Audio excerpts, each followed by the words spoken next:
All right, Rebecca, welcome. It's so good to have you here. I can't wait to share you with the world. So I'm going to introduce everybody to Rebecca Antsis, and she is the owner of the Fairies Cup and our resident artist this month at the Lighthouse. And you have transformed this space. You've brought in so much magic and so much beauty. And so, first, I'd love for you to introduce yourself and tell people where to find you in case they're distracted and they just have like 5 seconds to watch this. Hi, absolutely. So, um, my name is Rebecca, and I'm the founder of the Fairies Cup.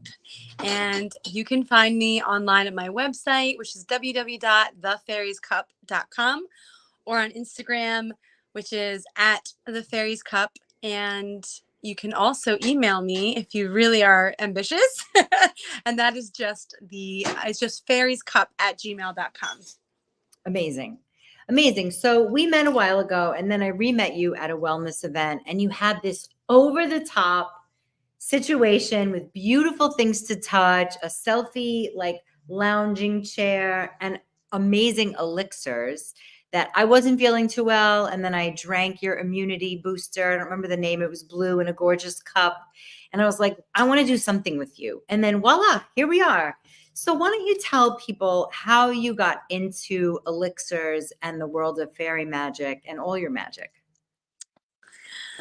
Whoa, okay. So I think in terms of myth and magic, I was really lucky enough to grow up with two artist parents, and our house was filled with little antiques and paintings and art books and tchotchkes and magical totem items. And particularly, I remember being very drawn into the libraries of my parents, the more esoterica, the books on mythologies, of course, fables, folklore, fairy tales, parables, those kinds of things. And it's really never left me. I think that imprint of that as a sort of uh, birthplace, right? As a place of origins. And then I was trained in various arts, from the visual arts to the theatrical arts, and then I got into really writing on my own. Writing and theater was a big passion of mine. Um, and with Eastern European parents, a lot of the remedies at home for colds, for various illnesses, was actually herbal. So my dad would brew eucalyptus when my lungs felt tight. My mom would make this creamy egg drink that's in Eastern European-Jewish medicine cabinets called the Gogol Mogul. Yeah, you're nodding your head. No, yeah.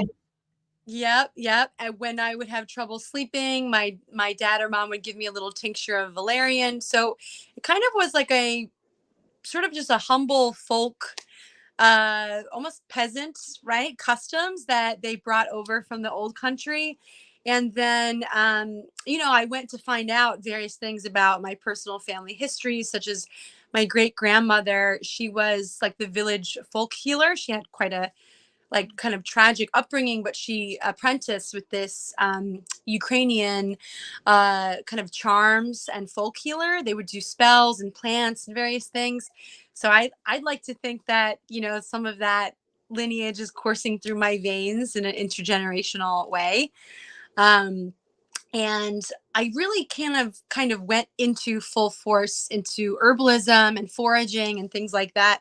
Starting when I was about 21, 22, I packed up my life, and I went for a year adventure with this organization called Worldwide Woofers on organic farms. And I went to France and to Spain, particularly starting off in southwestern France and in northeastern Spain. So really like the ancient kingdom of Catalonia. And I would forage for wild strawberries and licorice root and wild thyme and all sorts of beautiful and wild garlic, things like that. And that was really I think, my more adult homecoming to the world of plants. And I just found a lot of beauty, solitude, and nourishment from those moments, those quiet moments in the mountains of southwestern France and on these farms in Spain. So that's like the, chapter 2. I love it.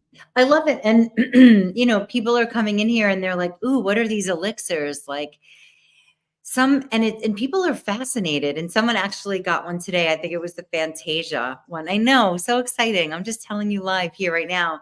And she was like, well, I'm afraid of sugar. And I'm like, look, shake it up. There's glitter. It's just like people come when, people are ready to drink a soda.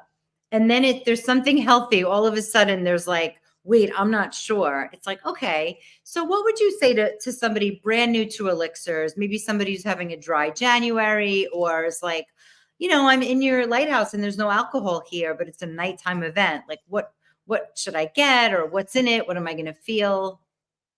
Totally. Those are great questions. So I feel like before I kind of answer that, I just wanted to give like a brief orientation on like what an elixir is. Yes.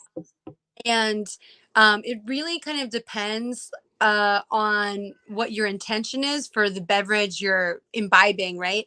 Some people really are drawn to elixir kind of mocktails, right? Like in exchange or substituting their evening wine or their evening cocktail, right? There's the kind of evening, what I call like the lunar aspect of elixirs, and then there's the more kind of solar aspect of elixirs, which are I envision like sometimes you can have elixir lattes, right? Or you can have elixir tonics, like mixtures of juice and herbs that are really like whole body nourishment. And of course, you can drink any of these things during the day or evening time, but this is just to kind of help your viewership under like constellate, okay, like when and why would I drink an elixir, right? When would it be appropriate? So instead of, let's say, having a coffee, which is, coffee is a plant medicine. It's a beautiful, wonderful plant medicine, but sometimes it's a very strong plant medicine. So a lot of times our nervous systems or our stomachs need kind of more gentler plant medicines. So then you could go for like an adaptogenic mushroom latte, right? Or a beautiful turmeric, black pepper, coconut oil, golden milk, right? And a traditional Ayurvedic beverage that's great as like a latte, right? As an elixir latte. A lot of times in the evening, right? You want something to just chill you out after a long day. And again, like wine or alcohol, these are also beautiful medicines. It's all organic, it comes organic, right? Except with wine and alcohol spirits, you have the fermentation process, which is an alchemical process, and sometimes again that's too intense, right, for certain constitutions. So you might go for like a really amazing calming blue lotus flower elixir that is really meant to put you into the vibration of this sacred flower revered for millennia throughout many civilizations, right? So that would be like an evening elixir, and you could mix it with some delicious things like the chrysalis elixir, right, that we offer at Lighthouse.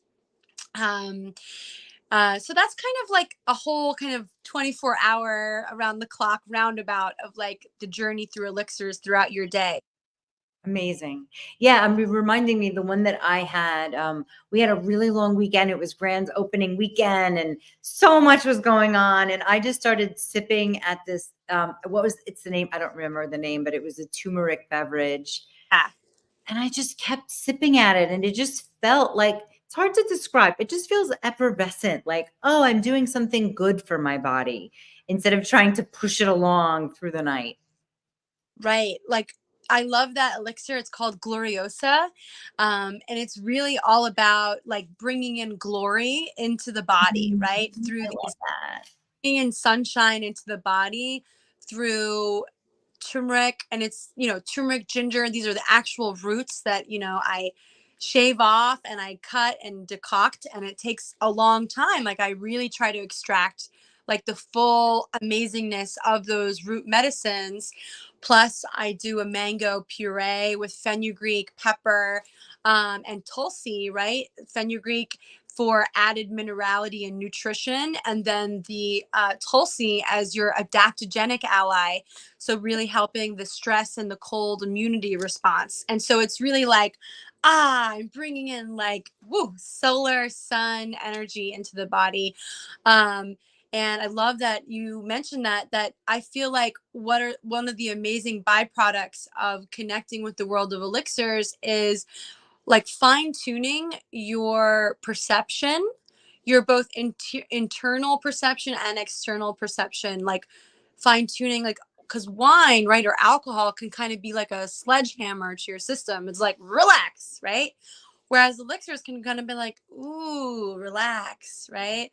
Or like Gloriosa could be like, ah, right? Instead of coffee, which is like, okay, I'm up, you know?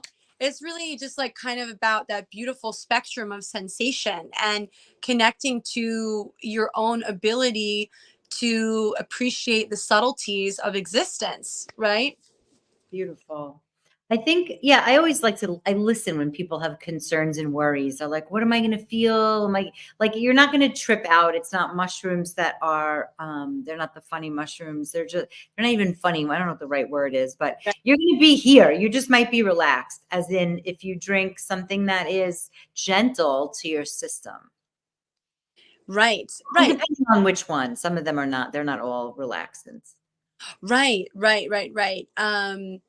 I've been working on so many menus for the month of February that are all aphrodisiacs that I Oh, are right. like, what am I serving at the lighthouse? No, just kidding.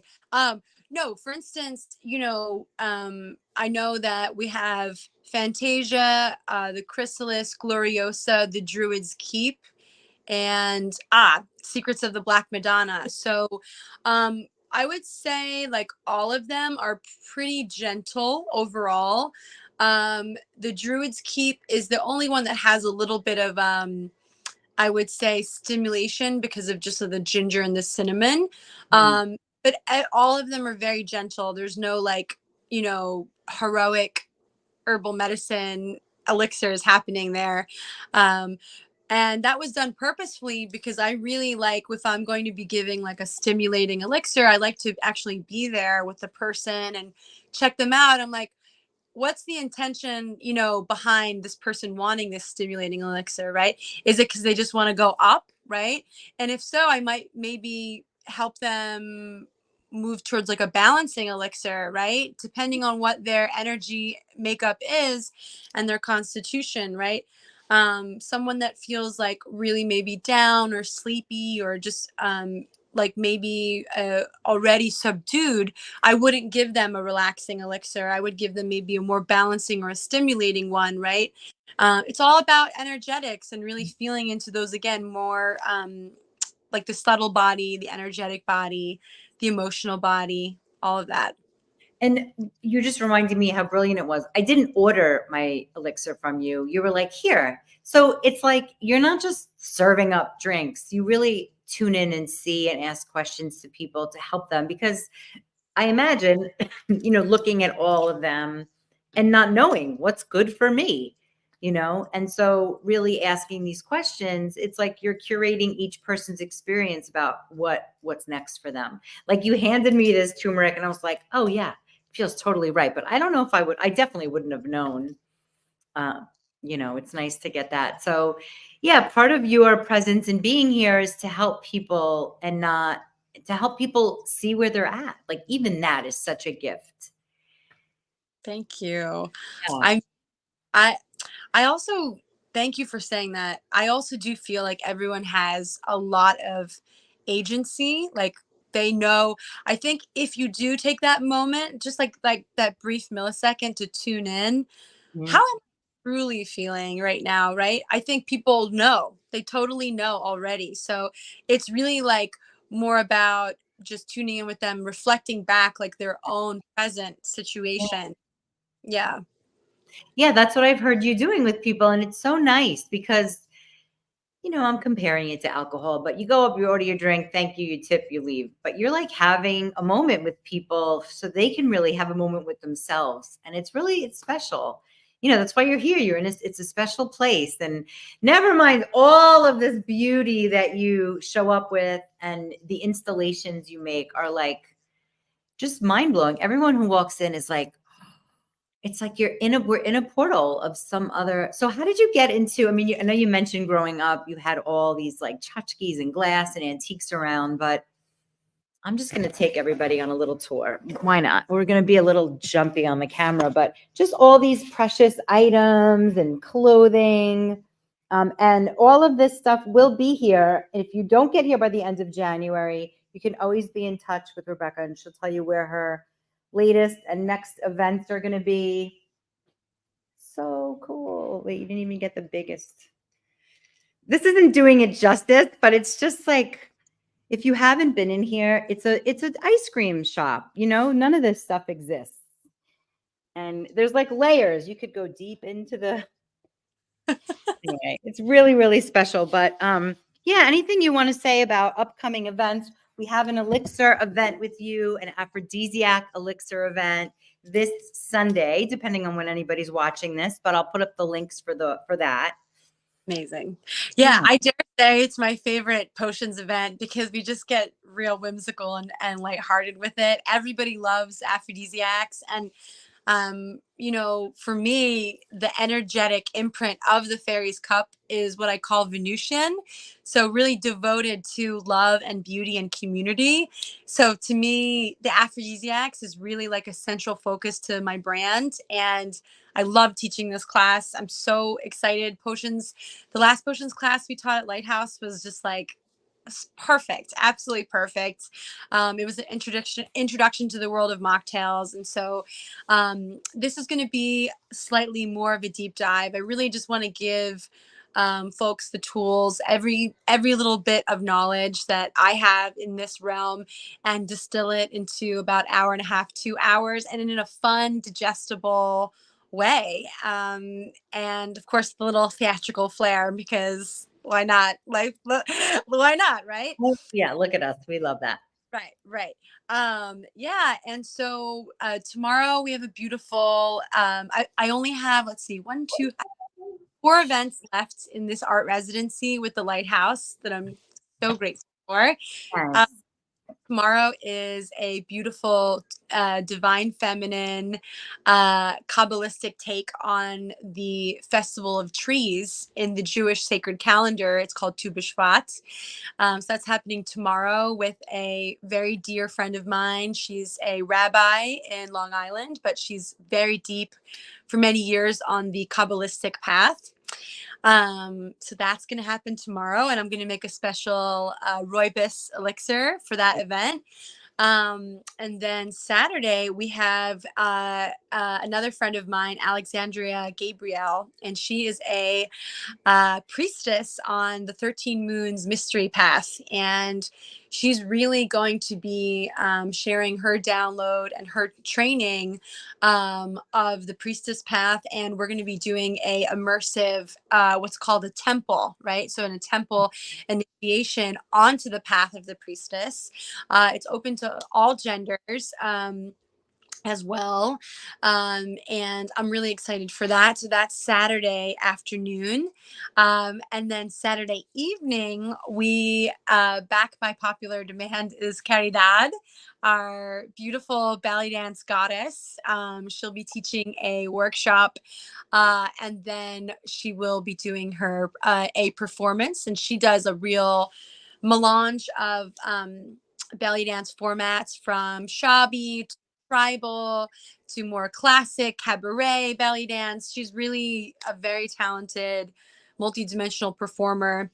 And then to close out the art residency, we will end with Sunday, which is Potions 101, Aphrodisiacs and Love Filters. And I really just hope that every single person who is even a little bit interested about the world of herbal medicine or herbal mixology comes to that workshop, because it's going to be so much fun, and it'll be just a beautiful way to say goodbye and close out this art residency with you all.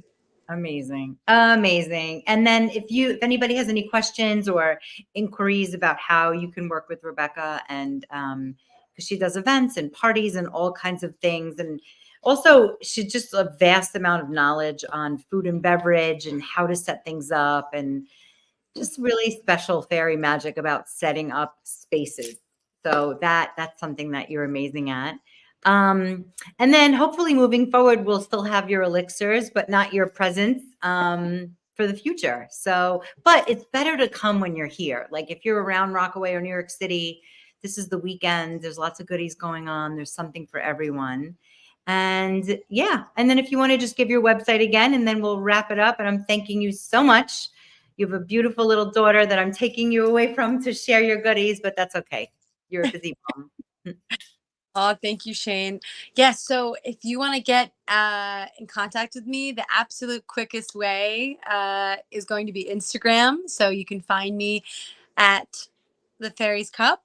Also, again, on my website, www.thefaiриescup.com. And then I have 2 really special February events where you can find me in person if you like, in outside of Huntington at Midnight Wellness, February 10th. I'll be doing what's called a Vibe Social with Vibes Fest in collaboration, and I'll do a pop-up aphrodisiac bar. And then I'll be doing a kind of top secret speakeasy aphrodisiac soiree called a masquerade soiree in Manhattan on Valentine's Day. So Ooh. the 2 upcoming things. Yeah. Amazing. Yes. And just like to be in touch and know that you're always going to pop up at events that host people that are really special is something cool. So follow, find, do all the stuff. And thank you so much. This was great. Thank you, Shane. You are an angel. Thank you for this opportunity. And I so believe in the Lighthouse's mission. And just thank you so much to you and Jess. Yay, to be continued. Okay. Bye. Ciao.